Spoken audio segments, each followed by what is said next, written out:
मेरठ शहर के बारे में कम ही बात की जाती है। यहाँ पर हम अधिकतर बॉलीवुड एक्टर्स की बायोग्राफी और फिल्म्स व फिल्म इंडस्ट्री के अमेजिंग फैक्ट्स पाठकों संग शेयर करते हैं। अगर आप Indian cinema and Indian cine artists के फैन हैं और इनके बारे में जानकारी रखने के शौकीन हैं तो यहाँ से बढ़िया जगह आपको कहीं नहीं मिलेगी। इसलिए मेरठ मंथन पर बार बार आए और लगातार आइए। बॉलीवुड एक्टर्स की बायोग्राफी पढ़ने की सटीक जगह है मेरठ मंथन। तिरंगा 1993 मूवी फैक्ट्स। 15 अगस्त का दिन हो और टीवी पर तिरंगा फिल्म ना आए ऐसा हो ही नहीं सकता। इस दिन सुबह से लेकर शाम तक किसी भी वक्त आप टीवी चैनल शफल करके देख लीजिए, आपको कहीं ना कहीं तिरंगा फिल्म टेलीकास्ट होती हुई नजर आ ही जाएगी। स्वतंत्रता दिवस के पावन मौके पर देशभक्ति की भावना को देश के हर नागरिक के मन में गहराई तक संचारित करती है तिरंगा फिल्म।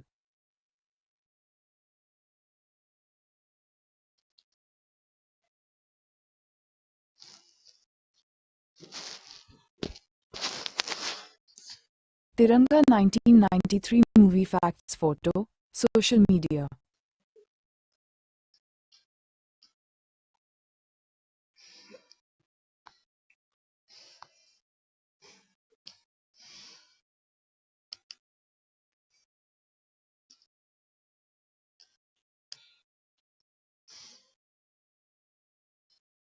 फिल्म में राजकुमार, नाना पाटेकर और दीपक शिर्के जैसे दिग्गज कलाकारों ने इतना शानदार काम किया है कि कई दफा देखे जाने के बावजूद भी ये फिल्म आज भी मनोरंजक लगती है।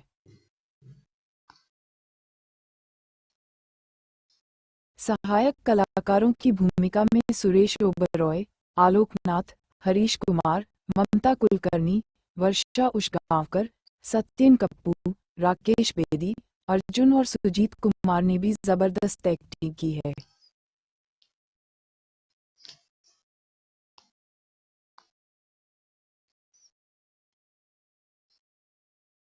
फिल्म का संगीत दिया था लक्ष्मीकांत प्यारेलाल ने और इस फिल्म में कुल 8 गीत थे जो सभी बेहद पसंद किए गए थे।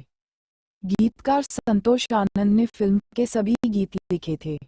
फिल्म के डायरेक्टर थे मेहुल कुमार और इस फिल्म को प्रोड्यूस भी उन्होंने खुद ही किया था।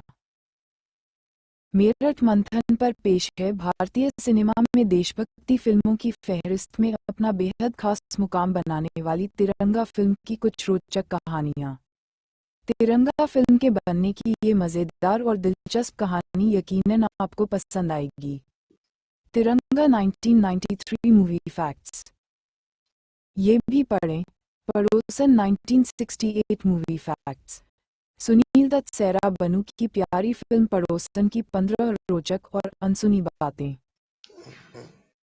Fact number 1। उस जमाने में जब फिल्म जगत में ये खबर फैली थी कि मेहुल कुमार अपनी फिल्म में राजकुमार और नाना पाटेकर को साथ ला रहे हैं तो लोग हैरान रह गए थे। कईयों ने तो यहाँ तक कह दिया था कि मेहुल खुद अपने पैरों पर कुल्हाड़ी मार रहे हैं।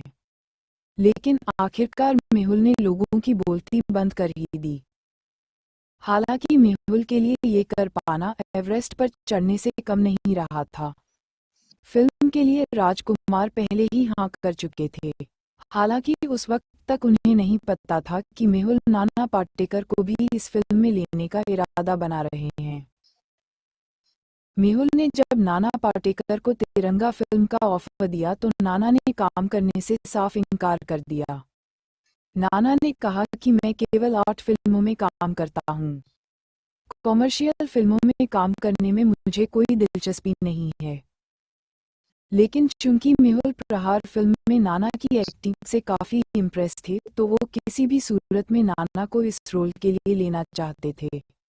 यहाँ ये भी आपको बताना ज़रूरी है कि नाना से पहले मेहुल कुछ और बड़े स्टार्स के पास भी शिवाजी वाघले का रोल लेकर गए थे। लेकिन राजकुमार की वजह से उन्होंने तिरंगा में काम करने से साफ इनकार कर दिया था। वे कलाकार कौन थे ये हम आपको आगे बताएंगे। फिलहाल नाना की कहानी पर वापस आते हैं।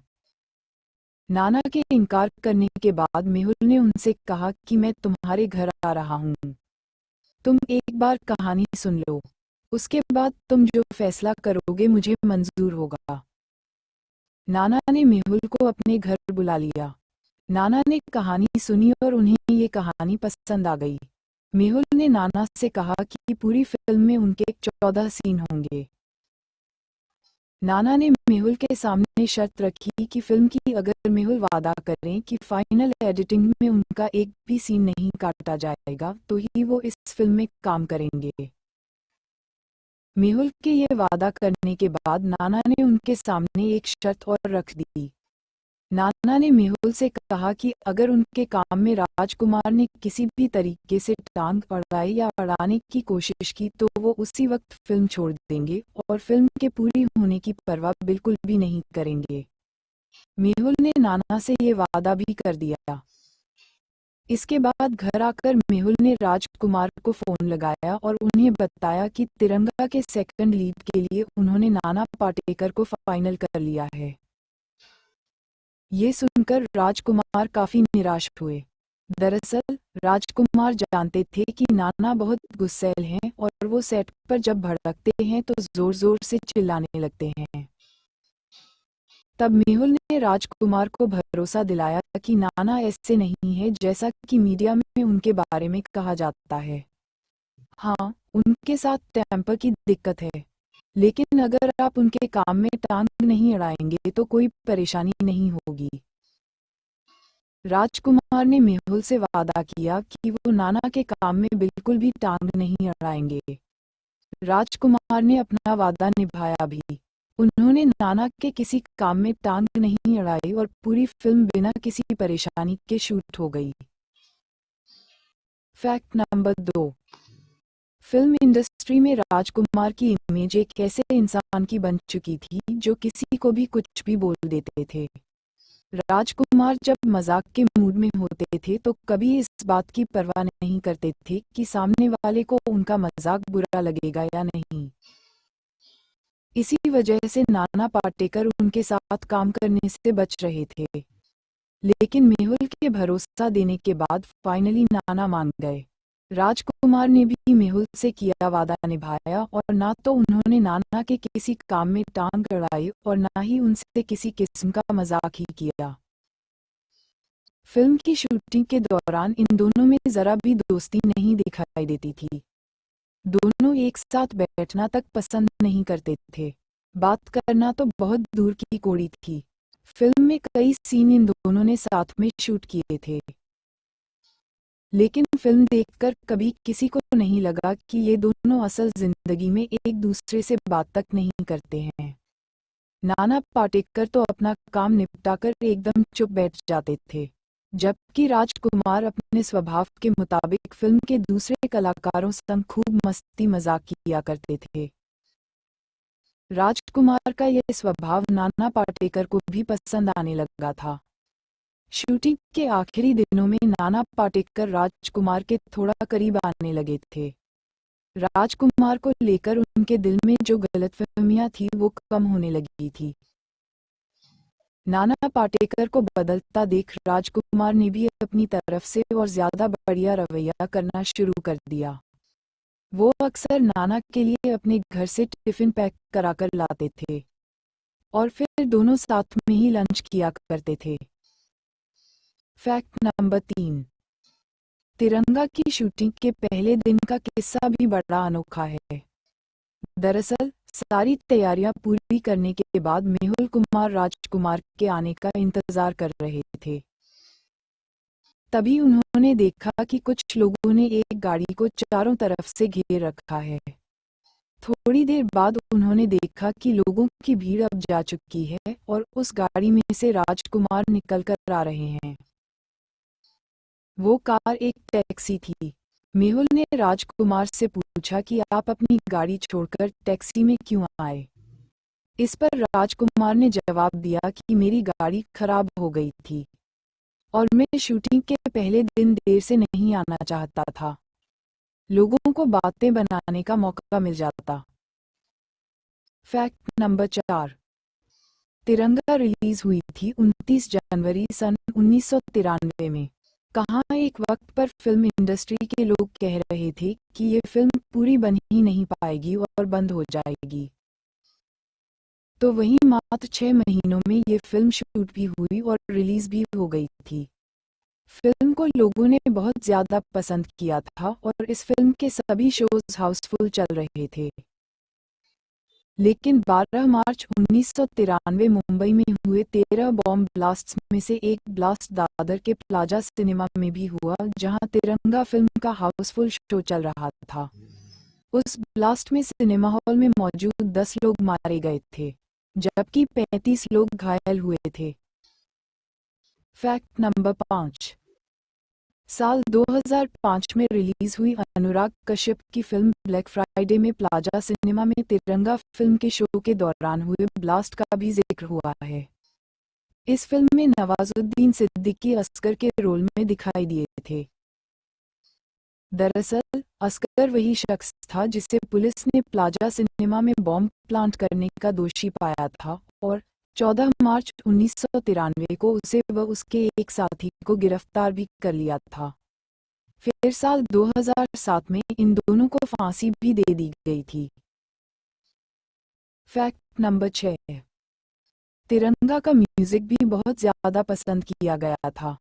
फिल्म का टाइटल ट्रैक मेरी जान तिरंगा है आज भी बहुत ज्यादा पसंद किया जाता है। वहीं इस फिल्म का राखी सॉन्ग भी रक्षाबंधन पर हमेशा आपको सुनाई दे जाएगा। जबकि फिल्म का सॉन्ग पीले पीले ओ मेरे राजा तो आज हर पार्टी में बजाया जाने वाला गीत बन चुका है। इस गीत से जुड़ा एक रोचक किस्सा कुछ यूं है कि इस गीत में नाना पाटेकर को नाचना था, लेकिन चूंकि इससे पहले किसी भी फिल्म में उन्होंने डांस नहीं किया था, तो वो इस सीन की शूटिंग के वक्त बहुत ज्यादा नर्वस थे। गाने में नजर आए बाकी कलाकारों ने तो शराब के चंद घूंट लगा भी लिए थे, लेकिन नाना पाटेकर ने बिना शराब पिए ही उस गाने में डांस किया है और आज भी ये एक आइकॉनिक सॉन्ग है। तिरंगा का म्यूजिक खिलाड़ी फिल्म के गोल्डन जुबली फंक्शन में रिलीज किया गया था और मजेदार बात यह है कि इसी फंक्शन में शाहरुख खान की बाजीगर फिल्म का म्यूजिक भी रिलीज किया गया था। Fact number 7। राजकुमार और नाना पाटेकर ने पहली और आखिरी दफा तिरंगा फिल्म में ही साथ काम किया था। इसके बाद फिर कभी ये किसी और फिल्म में साथ नहीं दिखे। तिरंगा से पहले राजकुमार मेहुल कुमार के साथ मरते दम तक और जंगबाज फिल्मों में काम कर चुके थे और ये दोनों ही फिल्में बॉक्स ऑफिस पर ठीक ठाक चली थी। तिरंगा मेहुल और राजकुमार की भी आखिरी फिल्म थी। तिरंगा के बाद मेहुल ने नाना पाटेकर के साथ क्रांतिवीर और कोहराम फिल्म में काम किया था। इनमें से क्रांतिवीर ने तो बॉक्स ऑफिस पर जबरदस्त सफलता हासिल की थी, लेकिन कोहराम, जिसमें नाना के साथ अमिताभ बच्चन भी थे, बुरी तरह फ्लॉप हुई थी। Fact number 8। फिल्म में ममता कुलकर्णी संध्या गुप्ता के रोल में नजर आई थी, जबकि पहले इस रोल के लिए एक्ट्रेस फरहीन को कास्ट किया गया था, लेकिन किन्हीं वजहों से फरहीन ने ये फिल्म छोड़ दी थी। ऐसे में ये फिल्म ममता कुलकर्णी को मिल गई थी। मजेदार बात यह है कि डायरेक्टर प्रोड्यूसर मेहुल कुमार भी इस फिल्म में एक्टिंग करते नजर आए थे। मेहुल ने इस फिल्म में एम के तिवारी नाम के म्युनिसिपल ऑफिसर का एक छोटा सा किरदार निभाया था। Fact number 9। इंस्पेक्टर शिवाजीराव वागले के लिए मेहुल कुमार की पहली पसंद नाना पाटेकर नहीं थे। सबसे पहले मेहुल कुमार ने ये रोल रजनीकांत को ऑफर किया था। मेहुल रजनीकांत को इस रोल के लिए इसलिए भी लेना चाहते थे क्योंकि उनका असली नाम शिवाजीराव ही है। रजनीकांत को भी तिरंगा फिल्म की स्क्रिप्ट बहुत पसंद आई थी, लेकिन चूंकि फिल्म में मेन लीड में राजकुमार थे, तो रजनीकांत ने ये फिल्म साइन नहीं की। रजनीकांत के बाद ये रोल गया था नसीरुद्दीन शाह के पास, लेकिन राजकुमार की वजह से उन्होंने भी ये रोल निभाने से मना कर दिया था।